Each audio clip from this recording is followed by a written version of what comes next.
Bernard, I really appreciate the opportunity to have a conversation with you today as you reflect on some of your experiences in the Holocaust.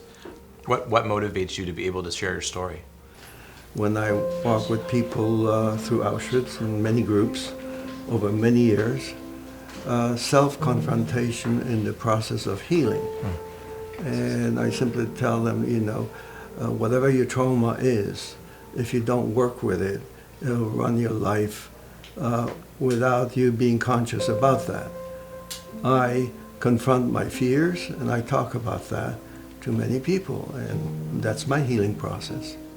Is there an experience that you underwent that stands out most profoundly for you from the beginning of your experience in the camps until you were liberated?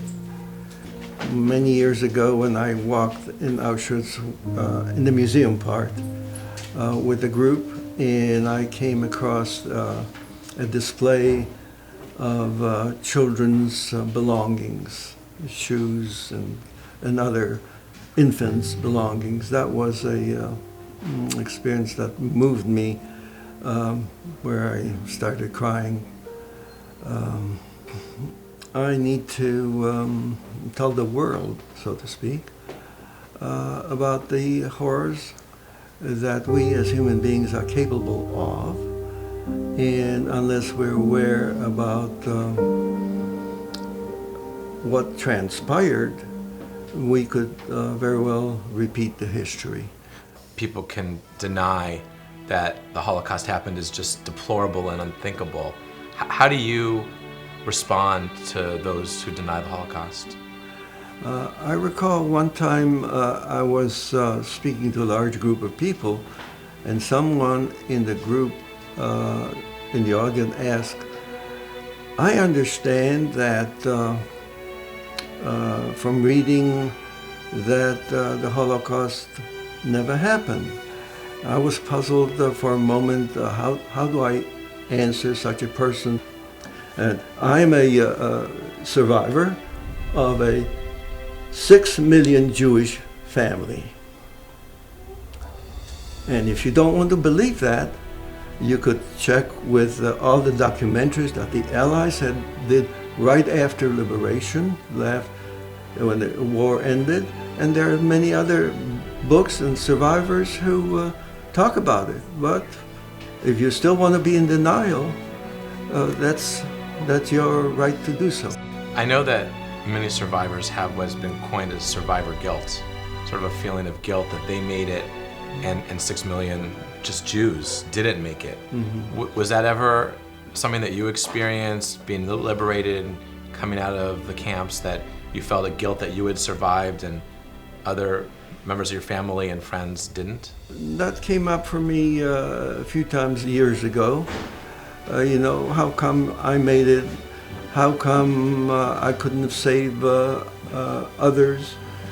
But I realized, it is not so. I did what I could do in surviving, and the best way what I can do is, if I survive, as a matter of fact, and keep on telling the stories of what transpired and what is possible for all of us. You don't have to be Jewish in order for you to suffer, or as a minority or whatever, to suffer. When you think of your survival, do you attribute it to anything in particular? Was it just luck, or were there things that you were able to do during the tragedy of the time period that contributed to your being able to survive? There were men. I was always with men in different camps, different situations. And they helped me to survive in many ways. One was give me some extra food, or a piece of clothing, or told me which direction to go. And I call them my angels. And they indeed were my angels, because when we were marching in columns of 5, and it was always in the columns of 5s that we were marching, they put me in the middle, because the people on the outside got beaten or shot at And so they indeed were my angels. I don't remember their names, but I do recall my faces of people. Bernard, when you were in the camps, you had no power to make your own decisions. You had to do what you were told under penalty of death.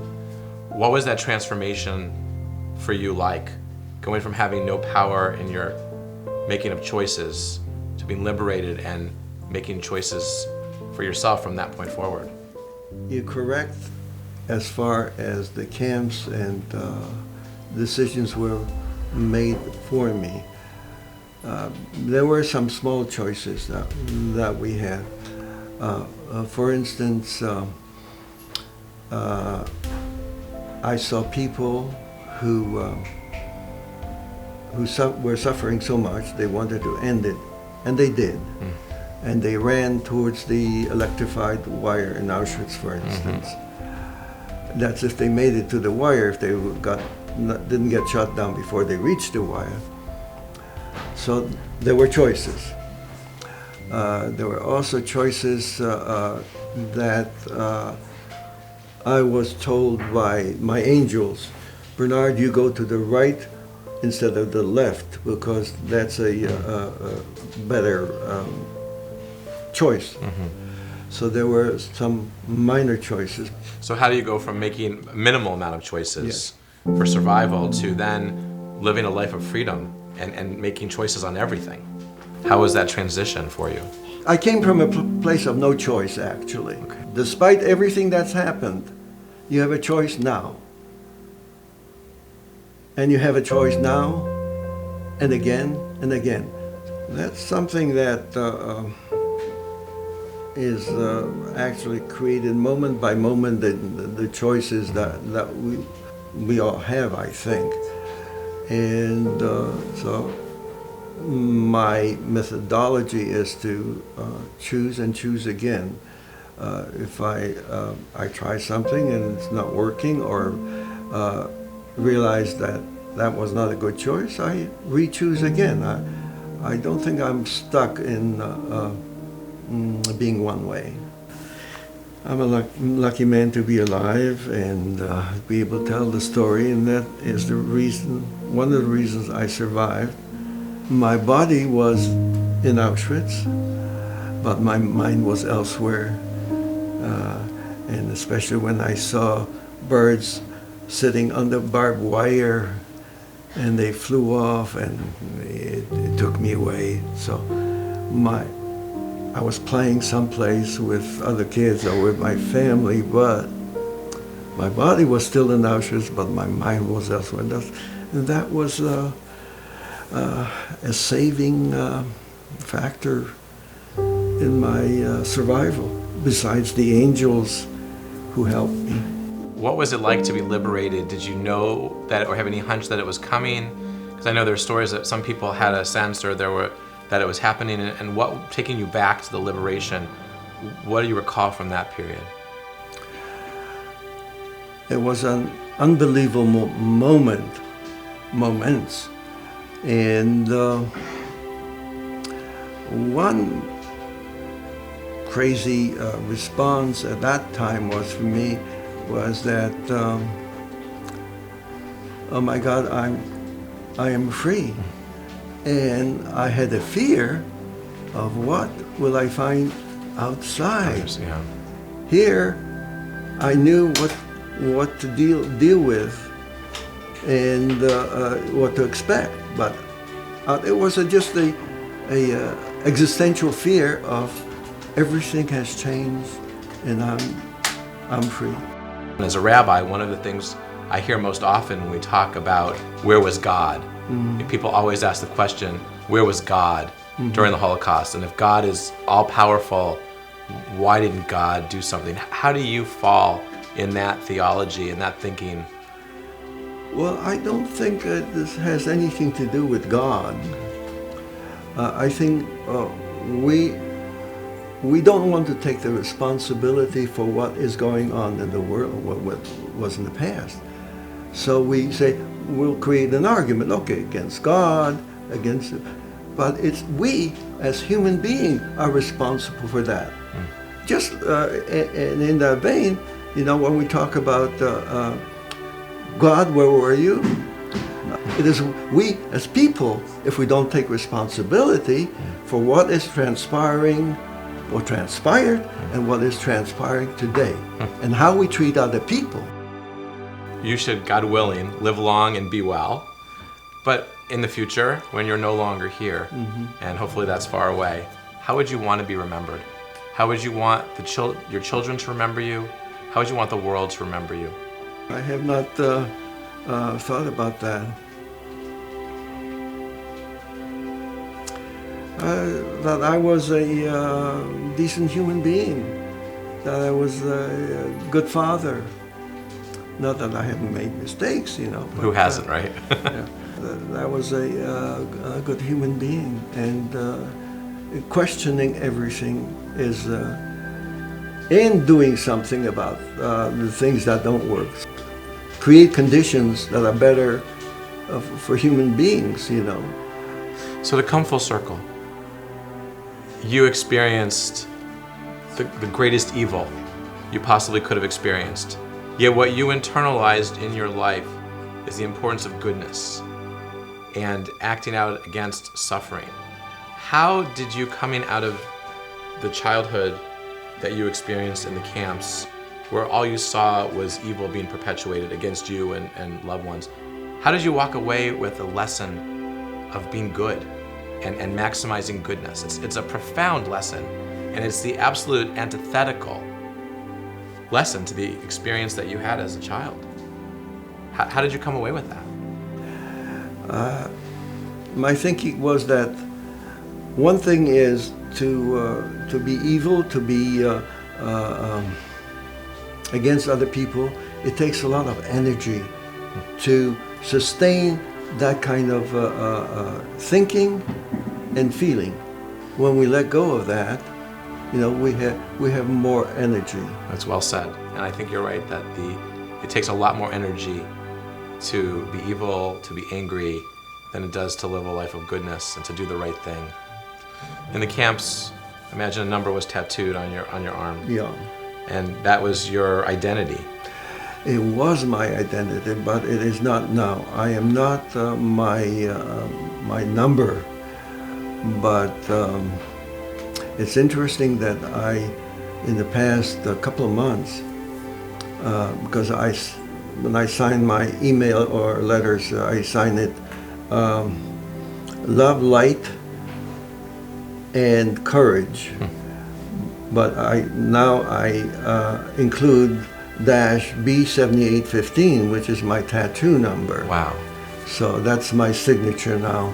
Incredible. So you've taken something that was so Yes. negative and turned it into something that it's amazing. Wow. Bernard, are you comfortable in showing me your number? Sure, I can do that.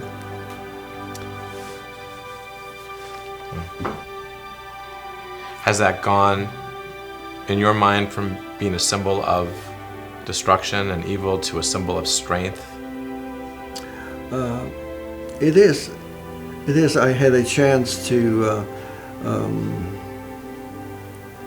have it erased many years ago, and I decided not to do that. Why did you decide not to? Because you don't get these things every day, or what transpired, and there's a whole story about that tattoo itself. Oh my God. But so I decided to keep it. I think it's such a powerful decision you made in not erasing your number when you had an opportunity to do that, because contained within that number, not only for you but for all of us, is the power of memory and the importance of continuing to tell your story, the story of those who didn't survive, unfortunately, as well as a story of those who did. And this is an eternal symbol to the world of what you experienced, of what you went through, and how, as you said, we can never allow this to happen again. We have to continue in every generation to perpetuate your story. When you see atrocities in the world today, when you see other genocides, when you see the continual inhumanity against from one human to another, having experienced it so personally yourself, how do you react? How do you deal with that? So many people haven't learned the lesson that we hope they would have learned. It makes me angry, but I don't stay long with the anger. I talk to people. I support organizations because I think that as a civilization, when I write about the word civilization, I give it a small c, not capital C, because I don't think we deserve civilization with a capital C, because we are in many ways primitives. After everything you've experienced in your life, what would you say is the single most important lesson that we could learn from you that you could teach us? I would say it's to open out our hearts and love as the driving force of our lives, together with our families, with our boss. If we don't turn in that direction, I believe civilization as we know it will cease to exist, because it's not going in a good direction. Bernard, it's an honor to be able to have this conversation with you and to share in your story, and I thank you for the opportunity to talk today. I thank you for having good you ask good questions.